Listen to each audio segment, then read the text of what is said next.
Imaginez un instant, un art martial si puissant qu'il a failli disparaître à tout jamais, emporté dans le silence de son propre maître. C'est une histoire incroyable, celle d'un art né en Chine qui s'est évaporé d'Okinawa avant de renaître de ses cendres pour se répandre dans le monde entier. Aujourd'hui, on s'intéresse à l'homme derrière la légende, Kanbun Uechi. Et cette histoire, elle commence avec un vrai mystère. Une question qui a trotté dans la tête de beaucoup de monde à Okinawa pendant des années. Mais qu'est-ce que c'est que ce fameux karaté fantôme? C'est de là que tout part.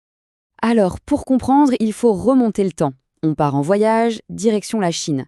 Fin du 19e siècle. Un jeune homme d'Okinawa s'apprête à prendre une décision qui va absolument tout changer pour lui et pour l'histoire du karaté. Alors, posons les bases. Kanbun Uechi naît en 1877 à Okinawa. Et puis en 1897, à tout juste 20 ans, il fait ses bagages et part pour la Chine. Faut bien comprendre, ce départ, il a deux raisons. La première, assez pragmatique, il veut éviter la conscription, le service militaire japonais. Mais la vraie raison, la plus profonde, c'est sa quête. Il veut aller à la source, apprendre les arts de combat chinois directement des maîtres. Il ne le sait pas encore, mais ce voyage va durer 13 longues années. Et c'est là-bas, à Fuzu, que tout change. Il trouve son maître, l'homme qui va façonner son destin. Shu Shiwa. Et attention, ce n'est pas n'importe qui. Shu Shiwa, c'est un personnage, un moine taoïste issu d'une famille noble, et surtout un expert redoutable d'une forme de boxe chinoise très puissante. C'est cette rencontre vraiment qui est la clé de toute l'histoire. Et donc, sous la direction de ce fameux Shu Shiwa, Kanbun Uechi ne va pas juste apprendre quelques techniques. Non, il va carrément s'immerger, incarner cet art jusqu'à en devenir lui-même un maître. Le maître d'un style au nom bien particulier, le Pangainun. Le Pangaminun, qu'est-ce que c'est au juste? Eh bien, rien que le nom, c'est déjà tout un programme. Ça veut dire mi-dur, mi-souple. C'est vraiment l'idée de l'équilibre parfait, le yin et le yang en action.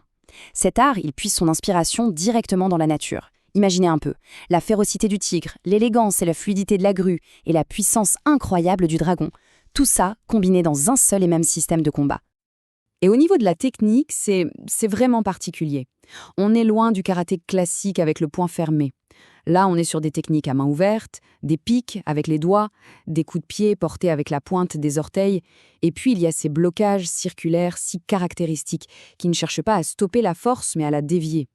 Le principe au cœur de tout ça, c'est que l'attaque et la défense ne font qu'un. C'est simultané. On bloque et on frappe dans le même temps. 10 ans. Il faut laisser ce chiffre résonner un peu. 10 ans.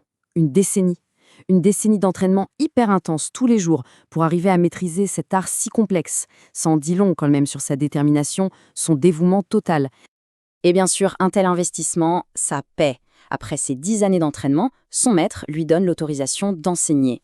Pendant 3 ans, il a son propre dojo en Chine. Et à l'issue de tout ça, Kanbun Uechi est officiellement reconnu comme un maître. Faut se rendre compte, pour un étranger dans la Chine de cette époque, c'était un accomplissement énorme, un honneur incroyable. Mais voilà, alors qu'il est au sommet de son art, tout bascule. L'histoire prend un tournant complètement tragique. C'est là que commence ce qu'on a appelé le vœu de silence. Alors que se passe-t-il? Un incident, un drame qui va tout changer. Imaginez la scène. On est en pleine sécheresse, l'eau est rare. Un de ses élèves chinois se dispute avec un voisin pour une histoire d'accès à un puits. La tension monte, la dispute s'envenime, et là, l'élève utilise ce qu'il a appris au dojo. Une seule technique, un seul coup, et il tue l'autre homme sur le coup. Pour Kanbun Uechi, c'est un choc terrible. Il est anéanti, il se sent coupable, responsable de cette mort. Il se reproche de ne pas avoir réussi à enseigner le contrôle, la retenue, en même temps que les techniques de combat. Alors, rongé par ce remords, il prend une décision radicale. Il rentre à Okinawa en 1910 et il fait un vœu, un serment terrible.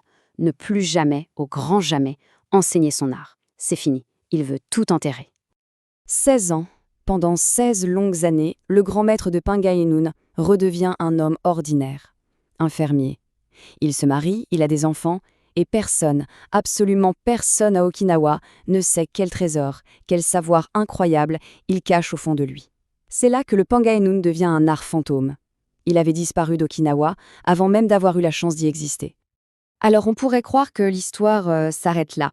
Mais non. Comment est-ce qu'un art enfermé par un vœu aussi puissant a bien pu refaire surface? Eh bien, c'est grâce à l'intelligence et surtout à l'obstination d'un ami. Et cet ami, il s'appelle Ryu Tomoyose.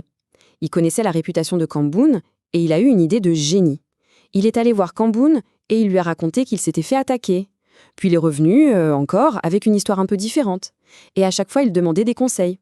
Et Kambun, l'expert, ne pouvait pas s'empêcher de le corriger. Non, pas comme ça, mets ta garde plus haut, ta posture n'est pas bonne. Il le faisait parler de son art presque sans s'en rendre compte. Évidemment, Kambun a fini par comprendre le petit jeu de son ami. Mais au lieu de se vexer, ça l'a touché. Il a vu cette persévérance, cette soif d'apprendre. Et c'est comme ça qu'il a finalement accepté de briser son vœu et de prendre Ryuyo Tomoyose comme tout premier élève. Ce premier élève, c'est le déclic, le début de la Renaissance. En 1926, Kambun a déménagé sur l'île principale du Japon, à Wakayama, pour trouver du travail. Et c'est là qu'il ouvre officiellement un dojo, son premier dojo. Il l'appelle le Pangaenun Karake Jutsu. Ça y est, le karaté fantôme n'est plus un fantôme, il est de retour. Ok, l'art est de retour, mais pour qu'il perdure, il faut qu'il soit transmis. Il faut un héritier. Et ça, c'est le dernier grand chapitre de cette histoire, la construction de l'héritage Uchi-Ryu. Et cet héritier, ce sera son propre fils. Le flambeau passe de père en fils, c'est Kanei Ueshi, l'aîné, qui prend la relève. Et Kanei, il a une vision très claire. Il comprend que pour que l'art de son père survive et se développe, il ne peut plus rester un secret bien gardé. Sa mission, ça va être de le structurer, de le moderniser, bref, de l'ouvrir au monde entier. Et quand on regarde ce qu'il a fait, la transformation est juste spectaculaire. D'un côté, on avait le Pangaenyon de Kambun, un art très secret, presque personnel, avec seulement 3 katas de base. De l'autre, Kanei qui crée le Uechi-Ryu. Qu'est-ce qu'il fait? D'abord, il ajoute des katas intermédiaires, pour que l'apprentissage soit plus logique, plus progressif. Ensuite, il structure la pédagogie. Il crée des exercices de renforcement spécifiques, le fameux Hojo-Ndo, et il codifie les applications des katas en combat, ce qu'on appelle le Bunkai. Et enfin, il change le nom. Fini le Pangaenun Karate Jutsu, il rebaptise ça Uechi-Ryu, le style de la famille Uechi. C'est un hommage à son père et c'est aussi beaucoup plus simple et marquant. Et c'est ça la clé de tout, c'est ce travail de modernisation qui a tout permis. Kanei a vraiment réussi un pari fou. Il a pris un art qui était secret, intime, et il l'a transformé en une discipline organisée, structurée, que n'importe qui dans le monde pouvait apprendre. Et le plus fort, c'est qu'il a fait ça sans jamais trahir l'essence, l'esprit de ce que son père lui avait transmis. C'est lui qui a ouvert la porte du dojo au reste du monde. Et voilà, on boucle la boucle, on revient à notre question du début. Comment un art secret, ce karaté fantôme, né d'un vœu de silence, a-t-il pu devenir un style mondial, pratiqué et respecté aux 4 coins de la planète? Eh bien la réponse, elle est dans cette histoire. Une histoire humaine avant tout. L'histoire d'un maître tourmenté par sa conscience, d'un ami qui n'a jamais lâché l'affaire et d'un fils qui a su voir l'avenir. Une belle leçon qui nous montre que parfois, les plus grands héritages sont fragiles, qui ne tiennent qu'à un fil et à la passion de quelques personnes déterminées à les préserver.